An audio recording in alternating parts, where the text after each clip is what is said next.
kita semuanya laki-laki, perempuan, mari kita lihat persoalan agraria ini dalam konteks yang lebih luas lagi.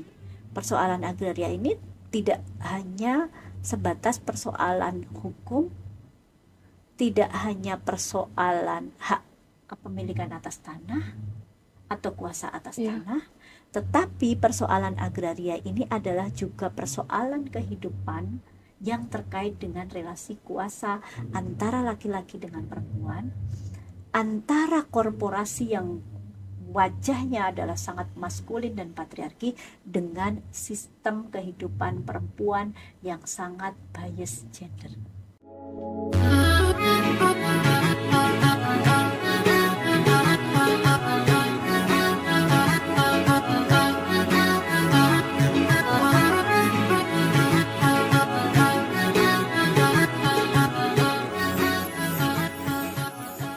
Halo, assalamualaikum warahmatullahi wabarakatuh dan salam sejahtera untuk kita semua.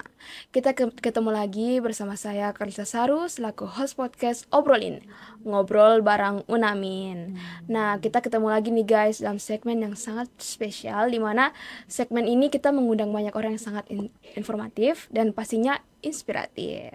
Nah, kali ini kita kedatangan narasumber yang sangat spesial, di mana narasumber ini merupakan salah satu tokoh perempuan yang sudah lama bergerak nih di isu-isu strategis, kemudian trainer, fasilitator, dan penulis modul latihan untuk isu perempuan, lingkungan, dan demokrasi, serta HAM. Kemudian ibu juga riset aksi untuk isu perempuan, kemudian pangan dan krisis iklimnya ibu. Ya. Oke. Nah, mungkin ibu boleh perkenalkan nama ibu buat perkenalkan diri ibu buat sobat Unamin yang lagi nonton di rumah. Mungkin belum banyak yang mengenal ibu nih. Ibu boleh perkenalkan diri ibu. Oke, terima kasih. Halo semuanya sobat Unamin di seluruh penjuru dunia. Kayaknya nggak cuma di Sorong kan gitu. Tapi sebelum ke sobat Unamin kita kenalan dulu deh Kak. Iya. Kakak panggilannya biasanya apa nih? Aku mesti manggil apa? Lista. Lista. Oke, Iya. Kakak Lista ya. Oke, Iya, Kak, siap. Oke.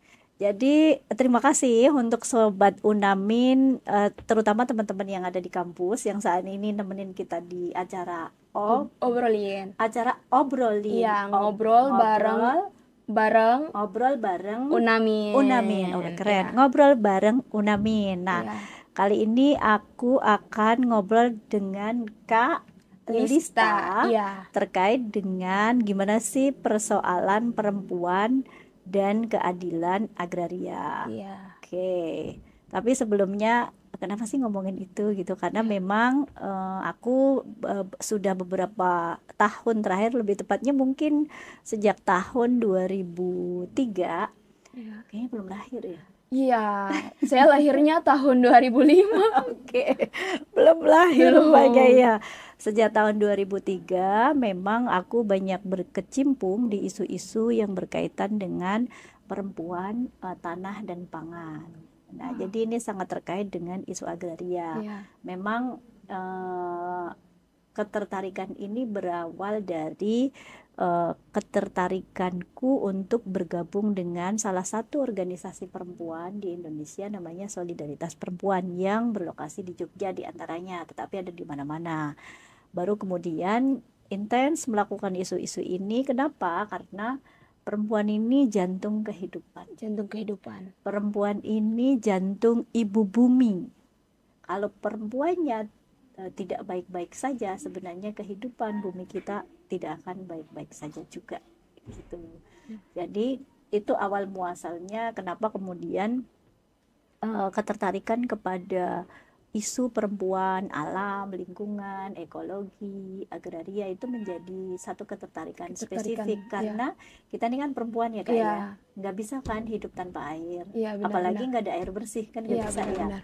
Kita juga perempuan ini kan punya peran-peran produksi dan reproduksi yang juga nggak bisa dilepaskan dari air, kemudian dari pangan-pangan yang sehat. Apalagi kita perempuan, kebanyakan perempuan di Indonesia ini urusannya diantaranya karena gender, konstruksi sosial kita itu kan perempuan tuh banyak posisinya di rumah.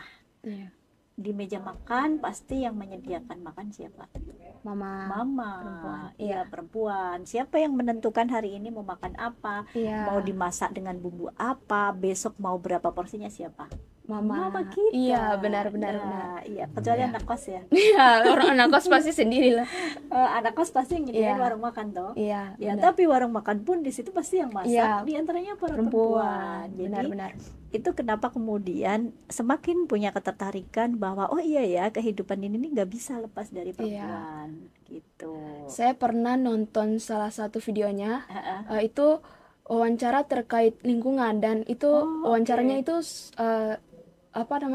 salah satu pria dari suku Moy. Oh, oke. Nah, Berarti di Sorong sini iya, ya. di Sorong Oke, sini. Jadi itu katanya hutan mereka itu sudah dibabat habis oleh investor-investor Oke, asing. ya. Jadi mereka merasa sedih gitu kan. Jadi saya teringat ibu bilang, isu-isu perempuan ini, saya jadi teringat bahwa bapak itu mengatakan bahwa alam itu mama. Ya, betul. Iya, kalau alam kita dibabat habis, kita mau mencari makan ini dari mana, hidup dari mana, karena mereka sudah anggap alam mereka itu seperti mama sendiri, sumber kehidupan, sumber makan, yang menyediakan makanan itu sendiri. Iya, betul sekali bahwa alam itu sebenarnya adalah ibu. Iya, Kalau di ibu. bahasa Indonesia mungkin ibu ya. Kalau di bahasa kita di Sorong itu Iya. ada alam itu ya mama. Iya, gitu. mama. Alam itu mama, bumi itu mama, bahwa air itu adalah salah satu elemen kehidupan mama kita. Benar. Makanya kalau kita bicara tentang agraria, sebenarnya kita tidak hanya bicara tanah, Iya. tetapi juga kita bicara tentang alam semesta. Ya tanahnya, ya airnya, ya pertaniannya, ya perkebunannya, ya pangannya, ya seluruh isi semesta itu pada dasarnya adalah persoalan agraria. Nah, tapi memang kalau untuk perempuan itu ada tambahan lagi, bahwa bicara agraria sebenarnya juga bicara perempuan, karena tadi seperti yang kakak tadi bilang, karena alam kita itu bumi kita itu mama, tanah itu adalah mama kita, gitu. Saya kalau bicara seperti ini saya seperti mau menangis, sedih. Kenapa kak? Pasti ini karena ini ya, kakak sendiri di Sorong besar, terus sedih ya lihat sedih, itu ya. Apalagi kemarin isu-isu di Raja Ampat. Kan saya pernah juga ke Raja Ampat kan, itu kayak sangat sedih sekali. Melihat tambang-tambang nikel di sana. Banyak sih yang bilang itu aman-aman saja kok, tapi kita kalau melihat 10 tahun ke depan, beberapa tahun ke depan, pasti itu generasi kita ke depannya tuh tidak akan merasakan apa yang kita lihat sekarang ini. Ya, itu bedanya orang yang melihat tanah, air, lautan itu sebagai komoditas, artinya barang ditempatkan sebagai barang yang punya nilai ekonomi tak berbatas dan bisa diambil tanpa batas. Nah, itu yang kemudian menyebabkan situasi krisis bumi, krisis ekologi itu semakin parah. Nah, situasi yang dialami oleh Raja Ampat seperti yang kakak lihat itu kan sebenarnya situasi tindakan, kelakuan ya kalau kata anak sekarang ya, kelakuan orang-orang yang orang punya modal besar, investor yang perspektifnya tidak menempatkan tanah itu, air, tanah, pertanian dan sebagainya itu sebagai mama, sebagai ibu, yang dimana ibu ini punya peran yang sangat besar untuk meneruskan kehidupan yang berkelanjutan. Tidak hanya kehidupan tanahnya, tetapi juga kehidupan generasi atau yang disebut dengan proses fungsi reproduksi untuk generasi yang kelak itu akan menjadi perawat dari tanah-tanah, tanah, air dan pangan di sekitar kita. Jadi betul sekali kak, kita sebagai perempuan tuh kalau lihat tanah kita, apalagi kakak tinggal di sini Raja Ampat, dan pasti itu punya keterikatan suku marga dan sebagainya, itu pasti sedih banget. Itu nggak bisa dipungkiri. Itu fakta, bukan gosip. Benar. Iya. Jadi ibu, ini kan sekarang lagi ada sekolah agraria nih di Unamin, lagi berlangsung pelatihannya. Nah, menurut ibu nih apa pentingnya sih SABIL untuk perempuan? Nah, itu ada hubungannya dengan tadi kak. Kakak aja sedih nih lihat betapa porak-porandanya Raja Ampat ini, padahal baru beberapa tahun, belum 10 tahun yang akan datang. Nah, situasi kerusakan kerusakan alam, kerusakan lingkungan, akibat okupasi atau penguasaan, bahkan bisa dikatakan bahwa itu perampasan ya. Perampasan tanah itu sekaligus sebenarnya adalah perampasan ruang kehidupan perempuan. Karena bagaimanapun perempuan itu secara kesejarahan itu tidak bisa dilepaskan dari kerja-kerja perawatan alam yang itu tidak diakui oleh yang namanya pembangunan atau developmentalism.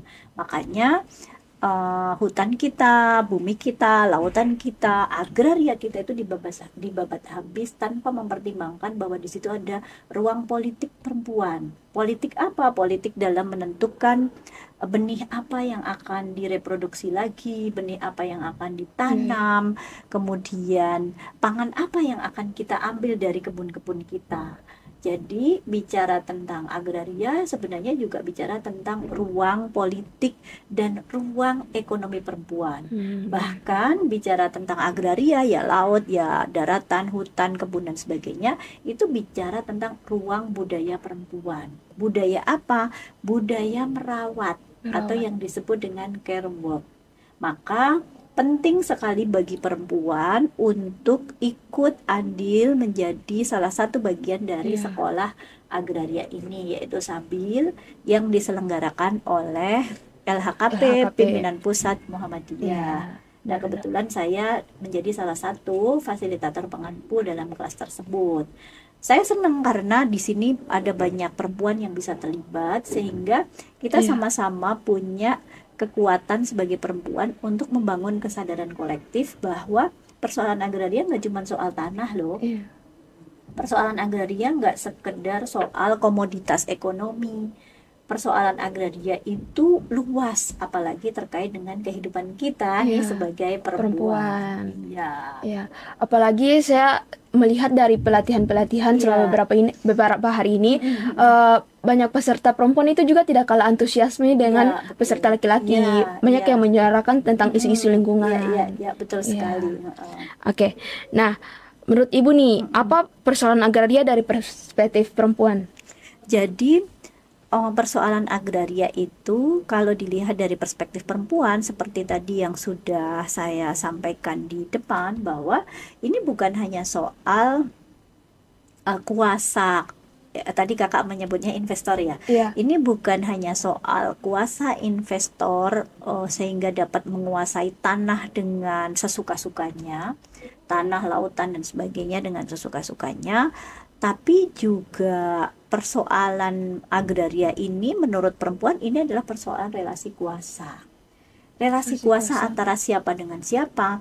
Relasi kuasa antara budaya patriarki yang sudah yang sudah mendarah daging dalam sistem pembangunan kita, dalam kerja-kerja investasi kita. Nah, itu artinya ngomongin apa? Soal relasi kuasa maskulinitas kepada aspek relasi kuasa feminitas atau perempuan. Pertama adalah feminitas dalam konteks perempuan. Jadi ini soal bicara keadilan agraria itu tidak hanya soal kuasa ekonomi, tidak hanya soal kuasa budaya, kuasa politik, tetapi juga soal relasi kuasa gender antara laki-laki dan perempuan yang sudah istilahnya itu sudah mengerak di dalam kuasa-kuasa maskulinitas dalam pembangunan kita. Di antaranya adalah ya investornya, koloni-koloni yang kemudian terlibat dalam proses eksploitasi alam, dan juga terutama adalah yang terlibat dalam proses-proses perampasan tanah terkait dengan air, kemudian lautan, perkebunan dan sebagainya. Gitu kan. Apalagi kan kemarin tuh ada pemateri dari perempuan MOI ya Ibu kalau tidak salah, membahas tentang feminisme. Karena dia bercerita bahwa dulunya di MOI kan perempuan tidak bisa bersuara, cuma laki-laki yang bisa bersuara. Menurut Ibu perempuan bisa bersuara atau tidak, pentingnya suara perempuan untuk ini? Bisa. Justru di antaranya kenapa kita menghadirkan salah satu kepala adat dari suku Moai yang ini adalah perempuan, ini adalah untuk membukakan perspektif bahwa apapun suku kita, dimanapun kita tinggal, kemudian apapun latar belakang kita, sebenarnya perempuan itu masih sangat mungkin untuk didengarkan suaranya. Ya, sekurang-kurangnya diawali dengan perempuan itu memungkinkan untuk berani berbicara, menyuarakan situasi politiknya, kehidupannya, tetapi juga perempuan ini sangat mungkin untuk dilibatkan dalam proses-proses pengambilan keputusan.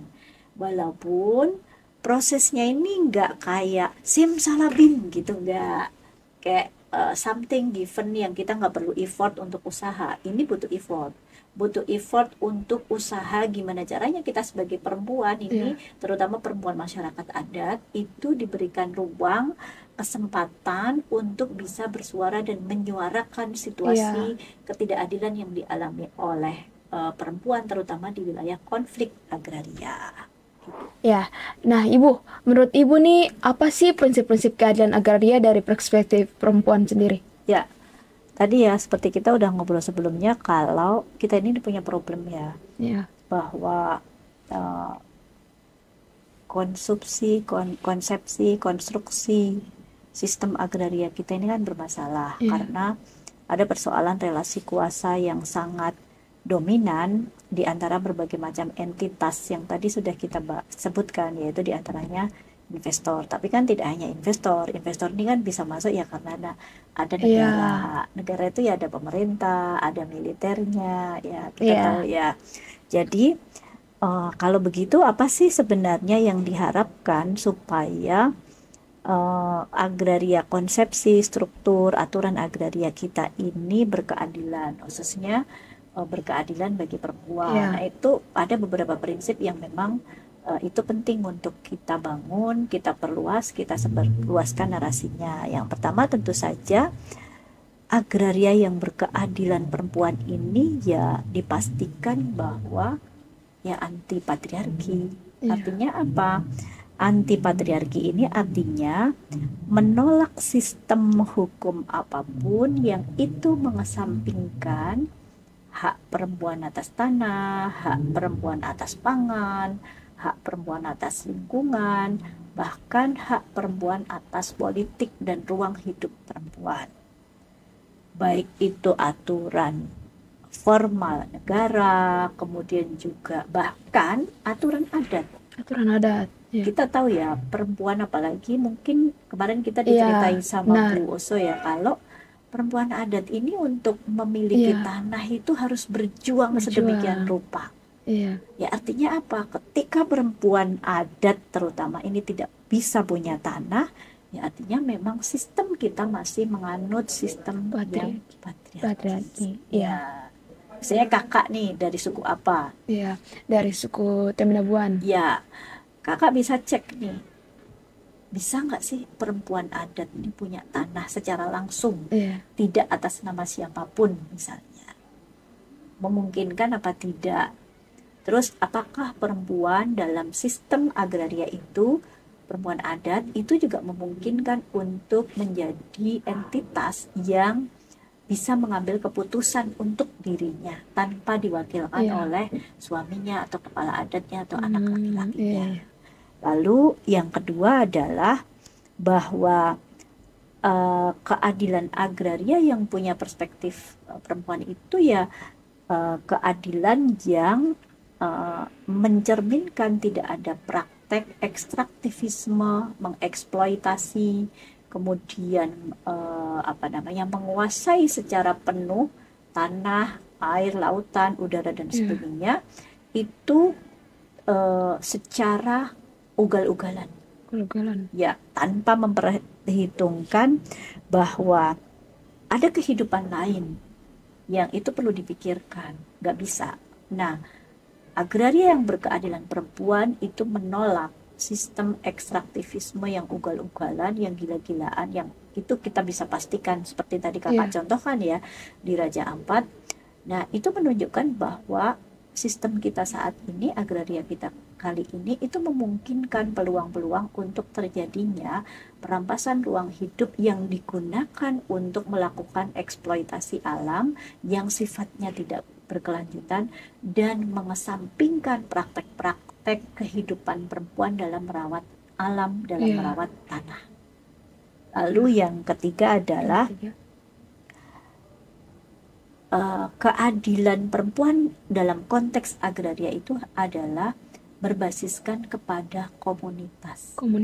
Iya, berbasis pada komunitas, kemudian tidak bisa dilepaskan dari dimensi ekologi. Artinya apa? Agraria, kalau kita bicara dalam konteks dalam konteks keadilan perempuan, maka yang namanya tanah itu bukan sekedar aset individu yang kemudian kita bebas melepaskan, tetapi itu menjadi aspek aset yang itu berkaitan dengan kehidupan yang lainnya, kehidupan dan keberlangsungan kehidupan alam itu sendiri, tanah itu sendiri, tetapi juga kehidupan perempuan dan generasi yang akan datang. Benar-benar. Lalu yang terakhir, kalau kita bicara tentang keadilan agraria dari perspektif perempuan, maka penting di dalamnya ada elemen yang disebut dengan interseksionalitas. Interseksionalitas itu adalah melihat bahwa perempuan itu mempunyai pengalaman ketidakadilan yang beragam, yang berbeda-beda. Nah, semakin perempuan itu terpinggirkan dari sisi adat, maka dia akan semakin mengalami ketidakadilan yang berlapis. Contoh, perempuan Papua itu kan banyak sekali yang mengalami keterpinggiran dalam soal akses terhadap tanah. Karena apa? Karena dia perempuan adat, gak punya kuasa atas tanahnya secara penuh misalnya, atau kelompok-kelompok yang lain. Yang kedua, interseksionalitas itu mengajak kita untuk melihat lebih jauh bahwa ketidakadilan perempuan adat yang tidak berpengetahuan pendidikan formal itu akan semakin berlebih. Benar-benar. Karena apa? Ya enggak? Iya, benar sih. Coba pengalamannya apa coba? Lebih ke tante-tante saya sih, itu kayak dipinggirkan, tidak dilihat, lebih diutamakan tuh om-om saya gitu, yang kalau mereka lebih sekolah, lebih punya ini, mereka lebih dilihat, dipandang. Nah, kita perempuan ini sudahlah perempuan, masyarakat adat, kulit kita hitam, aku kan hitam juga ya. Benar. Jadi ini nih, dia kalau nggak bersekolah dia kan semakin dipinggirkan karena dianggap bodoh, karena dianggap tidak mampu mengelola tanah, padahal tanah-tanah itu ada bertahan sampai sekarang tuh karena ada peran perempuan. Benar. Kemudian perempuan ini akan semakin terpinggirkan kalau dia miskin. Itu apalagi semakin tidak akan didengarkan. Coba cek di sekitar kakak, perempuan adat miskin, tidak sekolah formal. Iya sih, benar-benar. Diminta pertimbangannya nggak soal hak benar. Apalagi kalau ada urusan-urusan adat tuh pasti pendapatnya tuh tidak didengar. Iya, benar. Lebih didengar tuh para lelaki atau pria yang lebih berpendidikan lah. Atau misalnya perempuan tapi yang lebih berpendidikan, lebih ada uangnya atau kayak gitu. Iya, biasa kayak gitu sih kalau ada urusan-urusan adat, saya pernah melihat seperti itu. Apalagi dalam konteks konflik agraria. Misal sekelompok masyarakat adat suku apa yang kemudian tanahnya diambil untuk kepentingan entah perkebunan sawit, entah pertambangan nikel. Pertanyaannya, pernah nggak perempuan Papua dilibatkan untuk mengatakan, dimintai persetujuan bahwa ini boleh ditambang, ini boleh dijadikan perkebunan? Pernah nggak? Sejauh ini saya belum melihat. Belum melihat. Nah, ini penting. Jadi keadilan agraria itu penting untuk melihat posisi politik perempuan, sehingga perempuan itu apapun latar belakangnya, pendidikannya, pengetahuannya, tingkat ekonominya, posisi status sosialnya, usianya, wajib untuk dilibatkan dan ditanya. Tidak ada keadilan tanpa persetujuan perempuan. Benar-benar. Nanti kakak bisa cek Iya. di lingkungan kakak.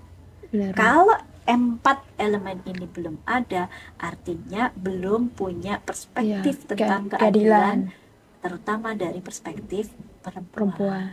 Ya. Nah, menurut Ibu nih, Ya, apa makna keadilan agraria menurut perempuan, menurut Ibu sendiri? ya, keadilan agraria menurut perempuan itu, kita sebagai perempuan ya, agraria ini akan bisa adil bagi perempuan kalau menjamin hak-hak perempuan. Menjamin hak perempuan. Hak-hak apa saja? Iya. Hak ruang hidup, artinya berkaitan dengan punya tanah, akses, kontrol, dan manfaat tanah. Kemudian juga ada jaminan terkait dengan hak ruang hidup. Artinya ruang hidup ini tidak terancam dirampas oleh Iya, apapun. benar-benar. Betul-betul ini menjadi ruang politik perempuan, untuk apa tanah ini dan untuk siapa saya mau apakan demi untuk kepentingan saya dan generasi yang akan datang. Benar. Lalu keadilan menurut saya, ya keadilan agraria itu adalah keadilan yang mampu memposisikan perempuan untuk terlibat secara utuh dalam pengambilan keputusan Keputusan. terkait dengan hak-hak atas tanah, Iya. hak-hak atas kelola kebun, pertanian, kelautan, dan sebagainya. Jadi bicara kedaulatan perempuan itu sama saja dengan bicara tentang keadilan perempuan, Iya. terkhusus dalam konteks agraria. Agraria. Artinya apa?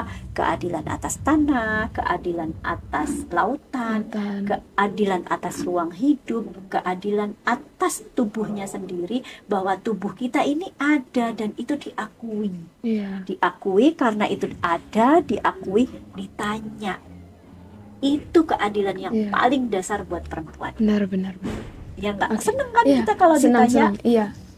Apalagi menyampaikan pendapat kita. Ya. Karena jarang sekali ya melihat perempuan-perempuan, apalagi mama Papua itu berbicara soal pendapat mereka.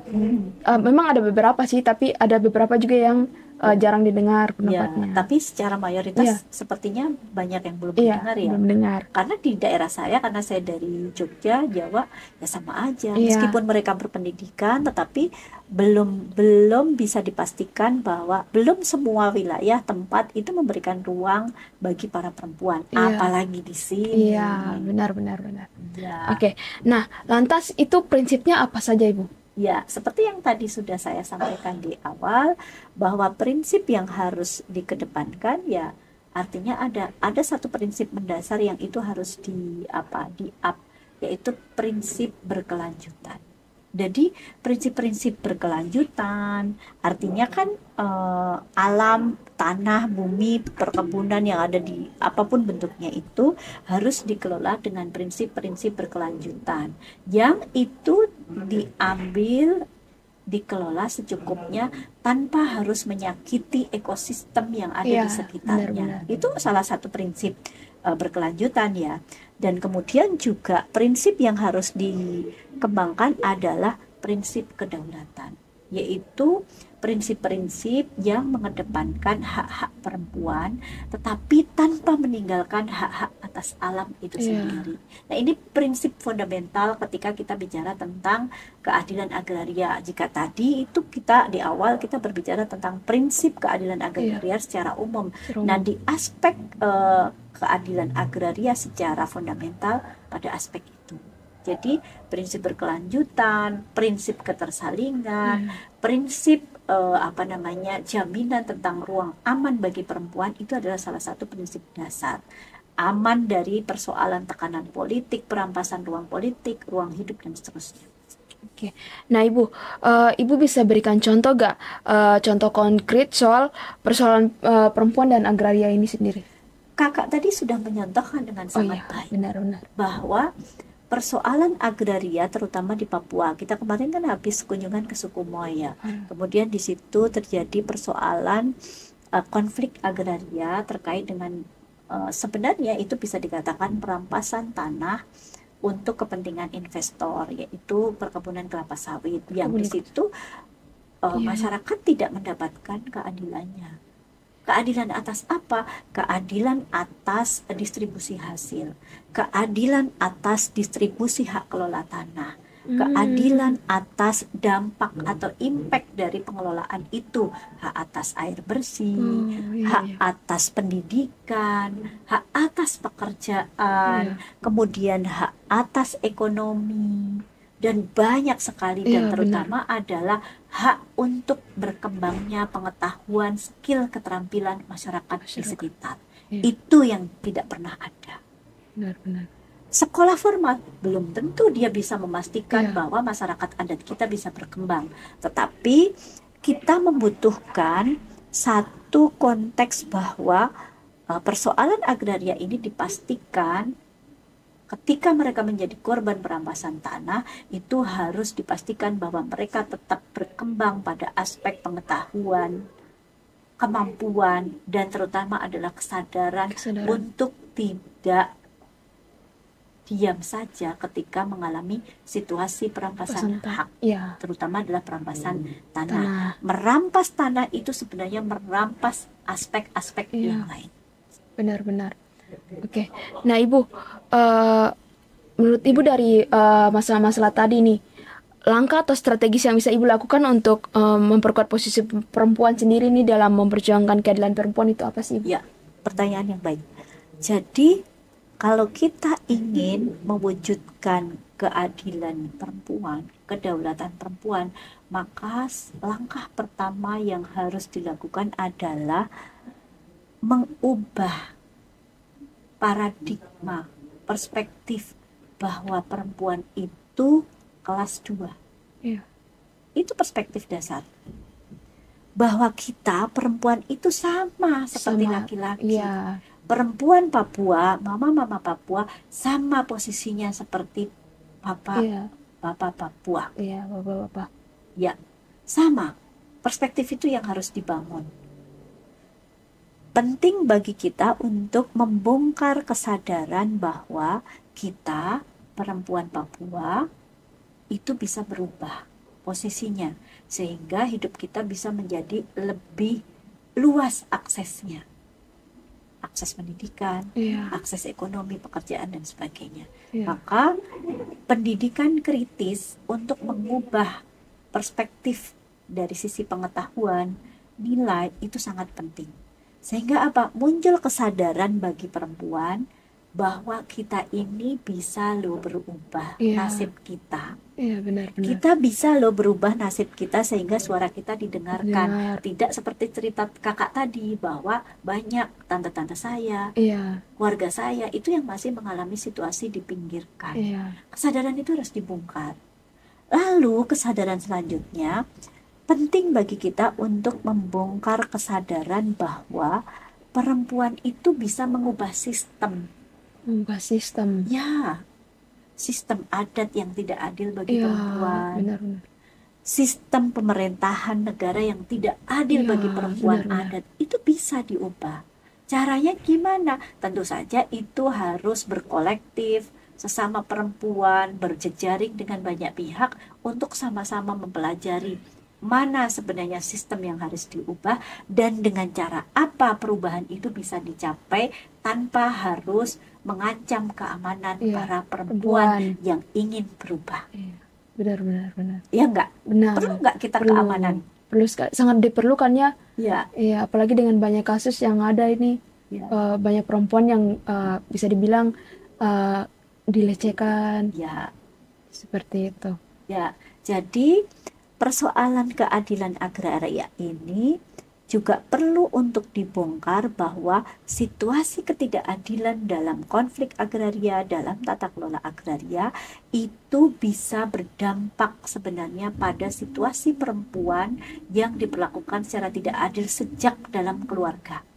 Iya sih. Ketika perempuan adat terlebih diperlakukan secara tidak adil dalam keluarga, artinya mendapatkan perlakuan kekerasan, entah KDRT, di luar rumah dia mendapatkan kekerasan seksual, dia bekerja tidak diupah layaknya sebagai manusia tetapi dibedakan dengan laki-laki, kemudian dia selalu tidak diberikan posisi strategis dalam proses pengambilan keputusan, itu harus dibongkar.